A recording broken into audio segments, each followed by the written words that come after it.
اول مشهد في الاعلان بيبدا بفايت رايقه بين بيتر باركر وماك جارجن، او الشخصيه اللي نعرفها من الكوميكس باسم سكوربيون.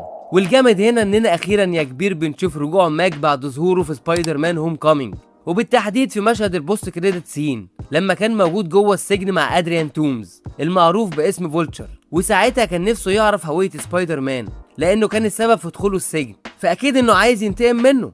بس دلوقتي واضح ان ماك قدر يخرج من السجن، والاهم انه بقى معاه بدله سكوربيون متطوره جدا ومعتمده على تكنولوجيا متقدمه. وده يخلينا نسال سؤال مهم جدا، مين اللي وفر له التكنولوجيا دي؟ لان بدله بالشكل ده محتاجه جهه قويه تصنعها. فهل ممكن تكون دي اول خطوه حقيقيه لدخول اوسكار بالعالم الام سي يو؟ دي فكره الفيلم ممكن يلمح لنا ليها اكتر من الاحداث. وفي اللقطات دي بنشوف سكوربيون بيحدف سبايدر مان وبيمسكه وبيقول له ايه يا سبايدي وحشتك انا ها؟ أم مرة واحدة سبايدي عينه بتسود بالكامل وبيقول ايه اللي بيحصل لي ده؟ انا عقلي بيسيح